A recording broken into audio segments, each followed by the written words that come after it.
Oh, yes. Welcome back, everyone. Today I'm very excited to bring you a review for the brand new Transformers Legacy Wave 2 Deluxe figure, Prime Universe Knock-Out. As you likely already know, this toy is a fairly significant retool of the Studio Series 86 Jazz figure, which has been not a universally acclaimed choice. Some people like it, some people don't. Pretty much on par with what they did to RC and Bulkhead. Though I do think he is, not as far of a departure from the source material as Bulkhead, because Bulkhead had like a completely new alt mode and everything. This guy is still, some sort of a sports car. The overall look is the same, right? He's still got like the car hood, chest, and everything. It's just more blocky and angular now because, you're going from the Prime aesthetic to a G1 aesthetic. So hopefully, if you get anything from this review, it'll help you decide whether or not this toy is a worthy upgrade or, in some cases, first taste of the figure Knockout. That being said, if you've seen my reviews before, you know how this goes. We're going to take a look at Knockout's packaging, then we'll open it up. We'll get a quick look at the instructions, and then we'll see Knockout in both his vehicle and robot modes. Naturally, I'll be doing plenty of group shots and comparisons today. And then at the end of the video, I'll give my final thoughts. So Knockout comes in your standard Deluxe Legacy packaging. You get your half window right here where you can see, most of the robot's upper body. We get the branding all around the edges. You get his name right here, Prime Universe Knockout, denoting where he actually comes from. We get this really nice artwork of his vehicle mode on the front with it blasting some sort of little laser from his roof-mounted weapon there. On the side, we get his name in Ancient Autobot. We get a somewhat full body shot of the character, looking like he's leaping down at someone about to strike them with his spear or lancet type weapon. And then we see a close-up of his face, as per the norm with Legacy. On the back, we get renders of the vehicle and robot modes. He takes 18 steps to transform, which is about, I'd say, average for Deluxe, so not too bad.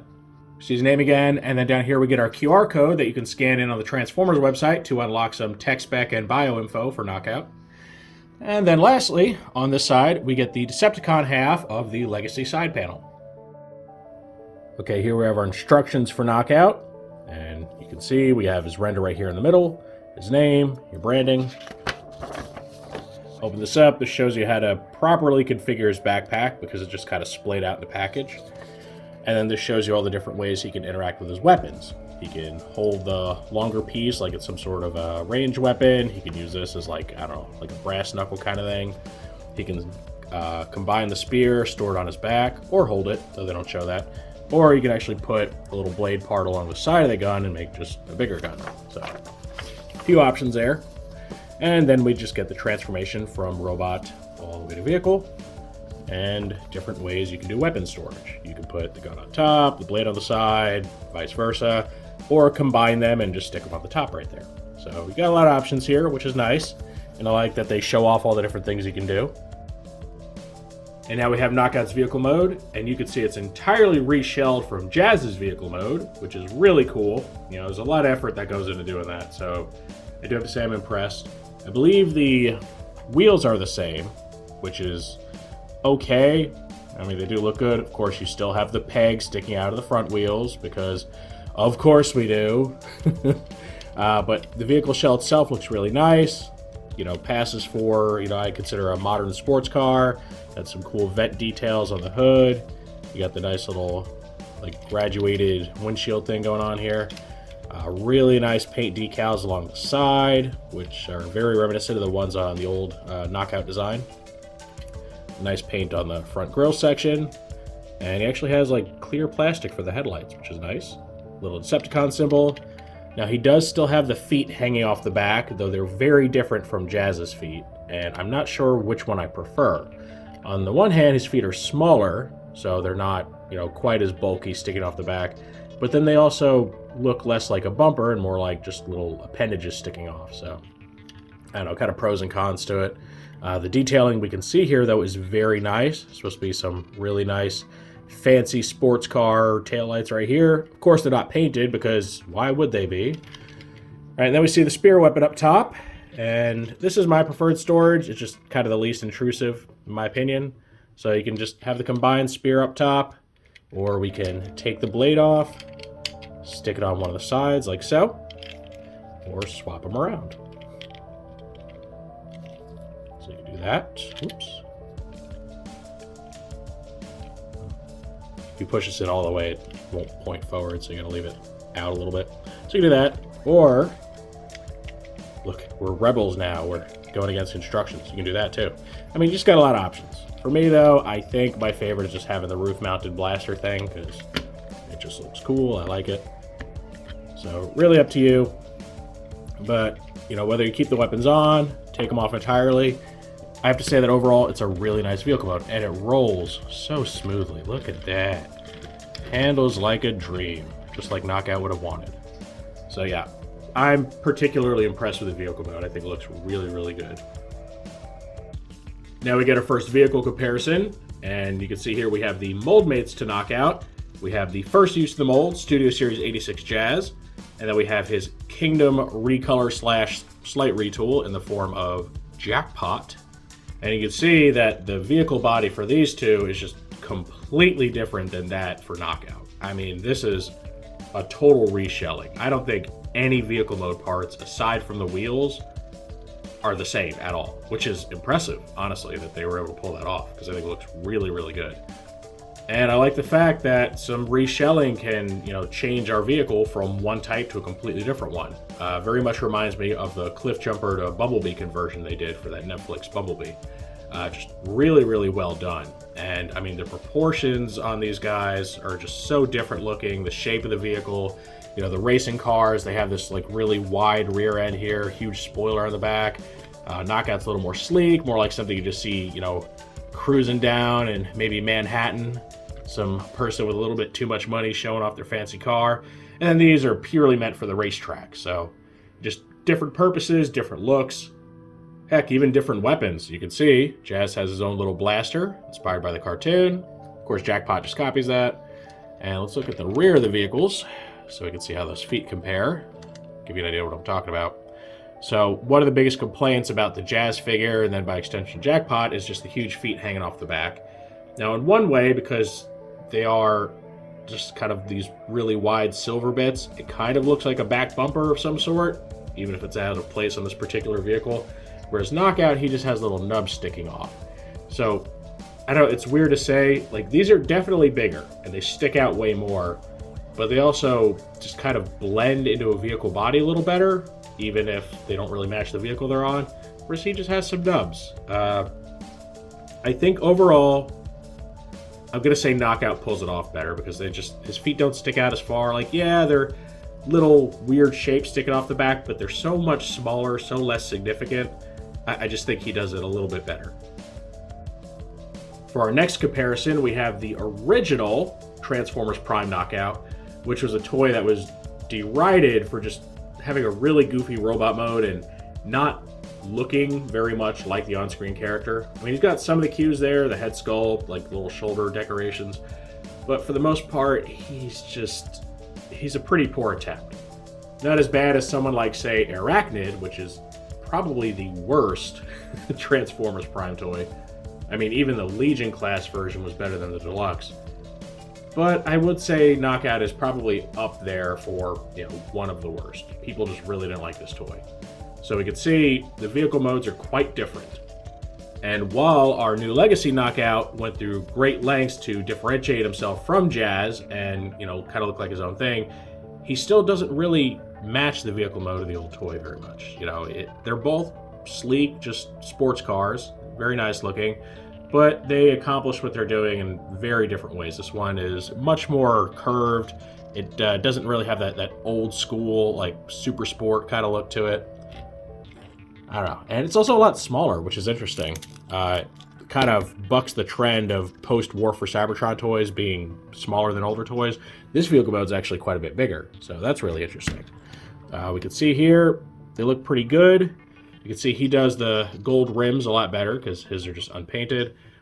Very different takes on the paint on the side of the car. I do find myself preferring the much nicer gradient and more defined shapes of the new one. On the back, his taillights aren't painted either. In fact, they're just the one part of the back that's not painted. This like dark reddish color. And I don't like the way they did the colors on this one either, where you just have these very hard lines between your bright red and then your more like maroon-like color. I'd say the one thing this has going for it is the cool little gold accents on the hood. It does at least have clear plastic on the headlights, and does have a painted grille. But yeah, overall, I think it's just much nicer. Even if it's not as accurate to Knockout's old vehicle mode, it's just the better looking vehicle mode. It's very, very nice. Now we get to see the robot mode for Knockout. I'm not going to show the transformation because despite all the heavy retooling, he does transform the exact same way that Jazz does. So if you really want to see that, just check out the Jazz review. I don't want to make this run any longer than necessary because I don't want to bore you guys with redundancy. So, taking a look at this robot mode, you can see that about half of the dedicated robot parts are just recycled from Jazz. So the upper arms and shoulder assemblies, all that, the hands, and the shin areas, as well as the pelvic region, and I believe even this little bit too, yeah, the like abdominal region, those are all the same. But then you get some new tooling in the form of the forearms, which are a little sleeker, and the thighs, as well as the actual like hip joints there. They didn't have to retool those, but they did to better match the thighs, so that's pretty cool. And then of course, you know, we get brand new feet, which is awesome. The obvious new head. Let's talk about that head. Much like RC, the more extreme angular elements of his head design have been toned down a little bit just to help him blend in a little bit better with his G1 counterparts. And I don't mind that part because he is, you know, kind of a Generation 1 reimagining. But the one issue I do have with this head specifically is his facial expression. It is this very neutral, like very generic bad guy look where he just kind of looks mildly angry.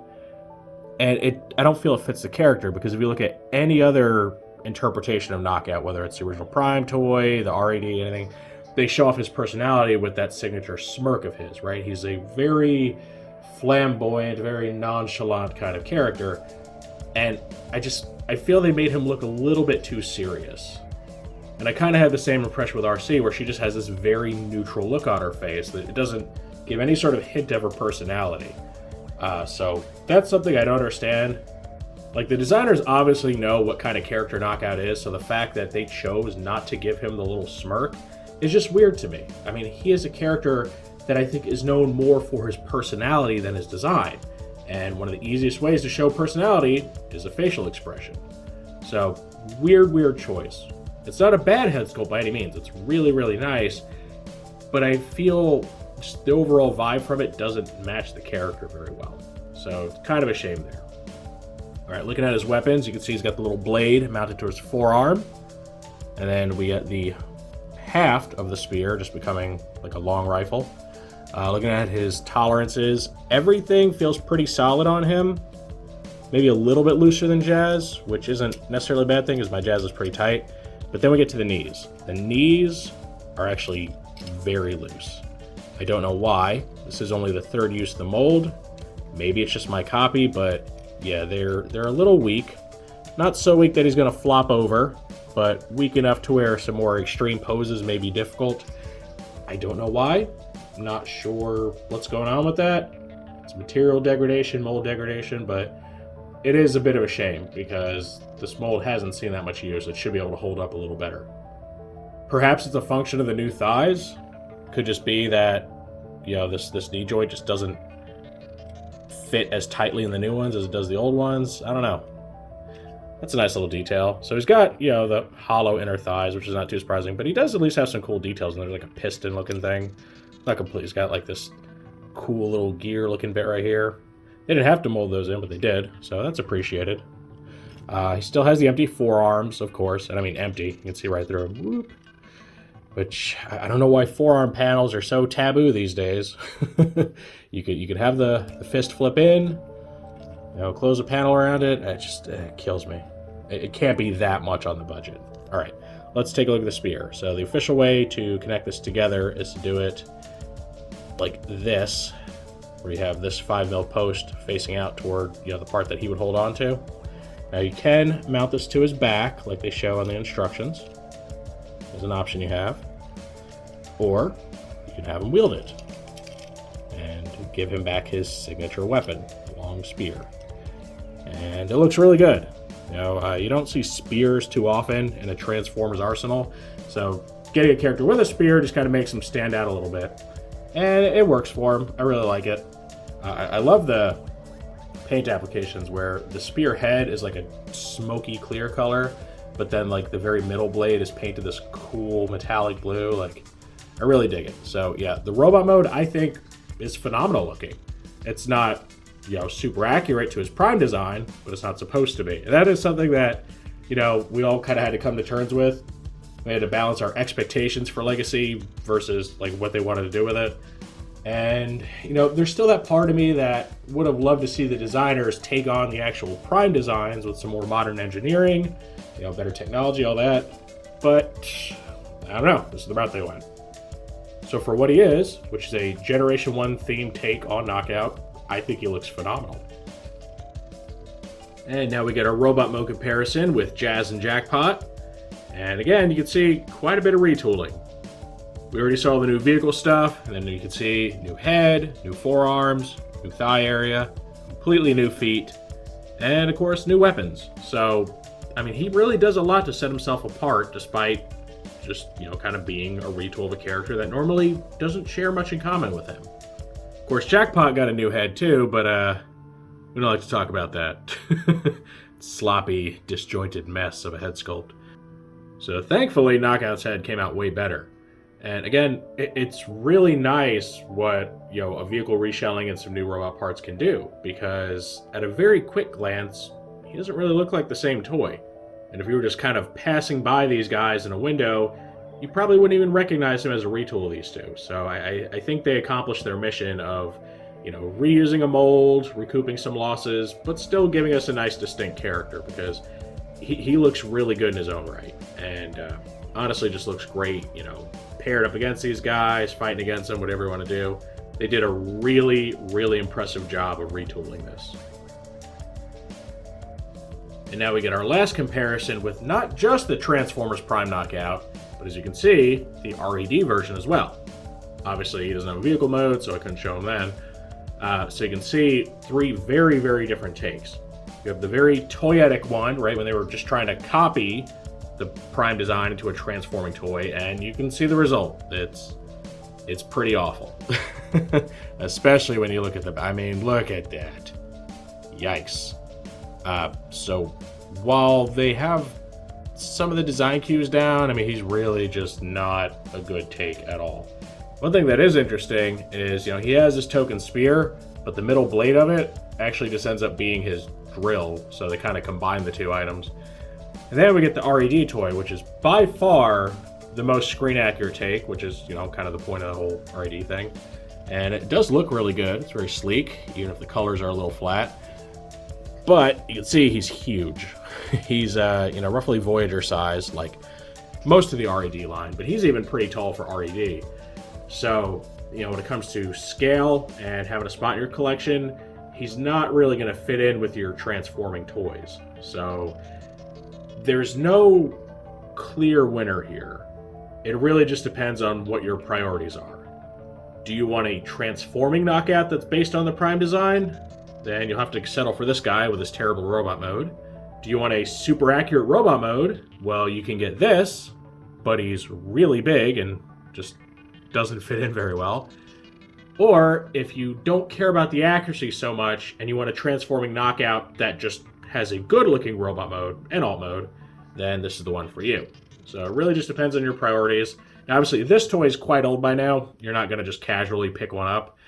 This Knockout you could probably still find at your local Walmart. They have quite a few left at mine, along with his Wavemate, the Ultra Magnus. So, you know, he wouldn't be hard to get if your priority is screen accuracy. But if you want just a solid lockout that's a lot of fun, knockout. You can tell I work in an engineering field, right? Solid Knockout that's, you know, a fun toy and blends better with the rest of your Legacy collection. I think you'll be very happy with this guy. He doesn't seem to be too hard to find. My local Targets are getting Wave 2 stock, but so far, the character that's actually been really hard to find is Tarantulas, of all things, which is weird because Beast Wars characters don't tend to have the same level of appeal as like your more G1-like characters. I guess Knockout isn't G1, right? He may have a G1 design now, but he is a Prime character. So maybe the level of like priority is like famous G1 characters, Beast Wars, and then Prime, as far as, you know, the wide purchaser base. Not really sure. And I hope people aren't sleeping on this toy just because he's not screen accurate, because he's really good. Though I am seeing him more than pretty much any other figure in the wave, except maybe Alita. But again, fembots don't tend to sell as well, especially ones that maybe haven't been promoted as much as a character like RC or Windblade. So I think people are really sleeping on Alita, and they're kind of sleeping on this guy too, which they shouldn't be, because they're both pretty good. And for one more group shot, here's a look at Knock-Out with the other Prime Universe characters that have found themselves embroiled in the Legacy conflict. So, of course, we get our Wave 1 figures, the Voyager-class Bulkhead, and Deluxe-class RC, both Autobots. So Knock-Out is the, so far, lone Prime Universe Decepticon to be pulled into Legacy, though I'm sure he won't be the last. I would say a good barometer for seeing which Prime Universe characters might show up in Legacy is look at which ones have been or will be released in RED. Because, you know, RC got an RED toy with a very Prime accurate robot mode, and then got, you know, a Legacy update, and so did Knock-Out. Now, Bulkhead hasn't received one yet, so, you know, it's not a hard set rule, but I would say it's a good gauge, right? Because they know people are going to want that Transformers Prime fix and are going to want, you know, some representation of a screen accurate Prime character. So, you know, if they can't get their fix in Legacy, they can get it elsewhere. So I would just, you know, keep an eye on those things. I know we have a Prime Universe Optimus Prime coming to RED, and I believe, yeah, and Megatron too. Decent chance one of those two might show up in Legacy. Not guaranteed, but I would say, you know, keep an eye on it. Maybe we'll get a Prime Universe Megatron in Legacy. I'd like to see how that works out. I can picture like a more G1-ified version of that guy. You know, keep some of the spikiness and all that stuff that makes him unique, the spaceship mode. Just saying, I could see it. Not sure what else they do. Breakdown would seem like an easy choice, except we're getting a G1 breakdown in Legacy already, so I don't know. I don't think they double dip on the name so soon. If we do get another breakdown, I think it'll come much later. Ooh, maybe Starscream. I could see a Legacy Prime Universe Starscream. He's a very popular character. Or Soundwave, one of those two. Though, again, we did get a G1 based Soundwave, so not likely. I'm saying Starscream is going to be the next one. That is my bet, my ante. It'll be Prime Universe Starscream. And this completes our look at the brand new Transformers Legacy Prime Universe Knock-Out. Overall, I think this is a fantastic toy. I really like what they did with him. I love the level of effort they put into retooling this guy. They could have just given him like Jazz's alt mode and called it a day, but they didn't. They really, really went out of their way to make this dude unique. And then even a lot of the robot parts, you know, they didn't have to change out. Like the forearms, it's one of those blink and you miss it kind of details where the forearms, like, you could just not even notice that they've been changed. Except for maybe, you know, the new holes in them, because the old ones didn't have holes. So yeah, I mean, I really got to applaud the effort. I still think the facial expression is like the big miss here. I just don't understand how you made a really serious looking Knockout where like the guy is anything, even in like the worst situations, he's never serious and he's always cracking some kind of joke. So it's a weird choice, I gotta say. Don't know why they went that route. And then of course my copy does have the fairly weak knees. Again, as you can see, he's not flopping around or anything, so they're not too weak. I'm not gonna say it's, you know, an interest killer at all, because I think it's totally fine. I like the spear weapon. I like the way it configures into, you know, different, firearms, blades, all that stuff. Overall, really solid toy. And if you're sleeping on this guy, I think you shouldn't. Even if, like, you don't really care about Prime characters, or maybe you do really care, and that's why you don't want this because it doesn't match, you know, the Prime design. I think you'll really enjoy this guy for what he is. He's a really nice, just way to pull Knockout into a G1 universe without looking very out of place. And he's a lot of fun. I really like him. Very sleek, very cool toy. Of course, that is just how I feel about this figure. So now I want to know what you all think of Knockout. Is he on your list for, you know, just must-haves from Wave 2? Do you really enjoy this guy? Are you really excited to get a Knockout, you know, even if he doesn't look like he did in Transformers Prime?